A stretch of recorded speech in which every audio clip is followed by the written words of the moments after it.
चलिए आज अपन इलेक्ट्रिकल का एक इम्पोर्टेंट टॉपिक पढ़ने वाले हैं, ठीक है, जिसका नाम है अर्थिंग। अर्थिंग नाम सुना है आप लोगों ने? क्या होता है अर्थिंग? हाँ बताओ।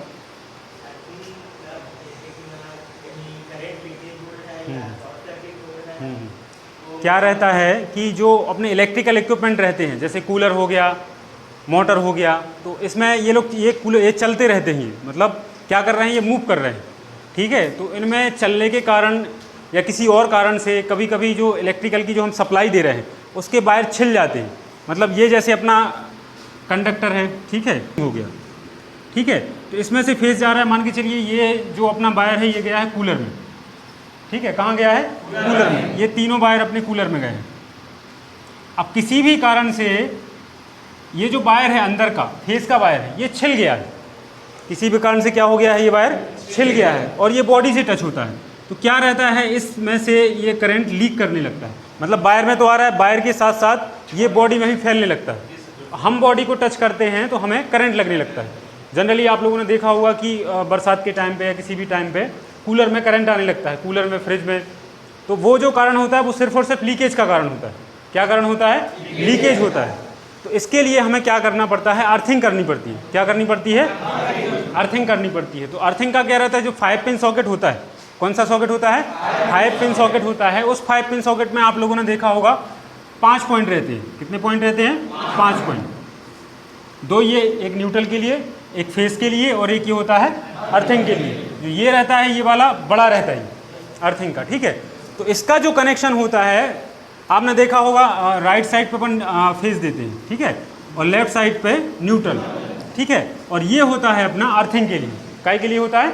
अर्थिंग के लिए। इस वाले में हम फेस का वायर देते हैं, इस वाले में हम न्यूट्रल का वायर देते हैं, और जो ऊपर वाला होता है इसमें अपन अर्थिंग करते हैं। अर्थिंग का मतलब होता है इसका कनेक्शन हम सीधा कर देते हैं ग्राउंड में। इसको हम क्या कर देते हैं? ग्राउंड कर देते हैं। मतलब एक प्रोसेस होती है। अर्थिंग 3 टाइप के होते हैं, 4 टाइप के होते हैं जनरली। एक होता है पाइप अर्थिंग, एक होता है प्लेट अर्थिंग, है ना, एक केमिकल अर्थिंग होता है, एक रॉड अर्थिंग होता है, ठीक है।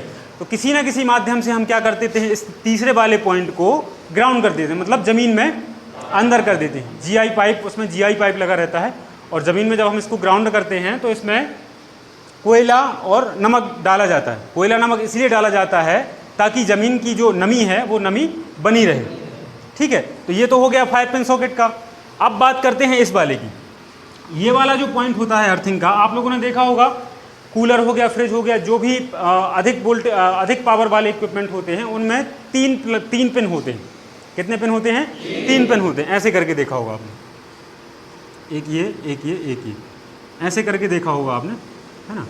ये थोड़ा बड़ा होता है, ये 3 पिन होते हैं। तो एक साइड रहता है क्या अपना फेस, एक साइड रहता है न्यूट्रल, और ये होता है अर्थिंग वाला, ठीक है। तो ये तीनों जाके इसमें क्या हो जाते हैं? मिल जाते हैं। ये देखिए, ये जाके फेस में आप कर दोगे और इसको जाके आप कहाँ कर दोगे? न्यूट्रल में कर दोगे। ऐसे ही होता है ना। तो इसका कनेक्शन आप देख रहे होंगे, ये जो तीसरा वाला जो आया है पॉइंट, इसका कनेक्शन हमने कहाँ किया है? अर्थिंग में किया है। और अर्थिंग के थ्रू हमने इसको ग्राउंड से सीधा कनेक्ट कर दिया। कहाँ कर दिया है? ग्राउंड से सीधा कनेक्ट कर दिया है।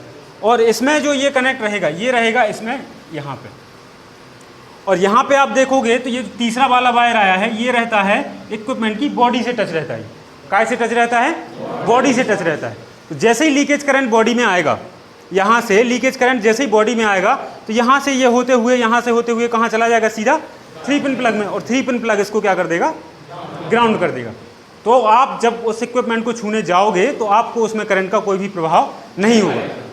अब आप लोग बोलेंगे कि सर इसमें जब लीकेज करंट कंटिन्यू हो रहा है, हम छू रहे हैं, तो हमें करंट क्यों नहीं लग रहा? या फिर आप लोगों ने देखा होगा जब हम अर्थिंग का कनेक्शन करते हैं तो ये जो वायर रहता है ये GI का वायर होता है। इसमें अपन इंसुलेशन नहीं लगाते, ऊपर इसमें इंसुलेशन नहीं लगाते, और इसमें अगर करंट का प्रवाह भी होता रहेगा तब भी अगर आप इसको टच करोगे तो आपको करंट नहीं लगेगा। इसका रीज़न ये होता है कि जो ज़मीन का रेजिस्टेंस होता है, प्रतिरोध आपने पढ़ा होगा, रेजिस्टेंस, ठीक है, जो करंट का विरोध करता है, तो जो ज़मीन का रेजिस्टेंस होता है वो हमारी बॉडी के रेजिस्टेंस से बहुत ज़्यादा कम होता है। क्या होता है? कम होता है। बात समझ में आ रही है? हमारी बॉडी का रेजिस्टेंस अधिक होता है और ज़मीन का रेजिस्टेंस कम होता है। और मैंने बताया है कि जो जहाँ पर रेजिस्टेंस कम रहेगा करंट वहाँ फ्लो करेगा, बात समझ में आ रही है? कहाँ करंट फ्लो करेगा? जहाँ पे रेजिस्टेंस कम होगा। तो हमारी बॉडी का जो रेजिस्टेंस है वो अधिक होता है, काय की अपेक्षा? जमीन के रेजिस्टेंस की अपेक्षा। तो करंट हमारी बॉडी में ना जाकर सीधा कहाँ चला जाता है? ग्राउंड हो जाता है। बात समझ में आ रही है? जैसे मान के चलिए उदाहरण के लिए एक नदी है, ये क्या है? एक नदी है, ये नीचे की तरफ बह रही है। कहाँ बह रही है? नीचे की तरफ।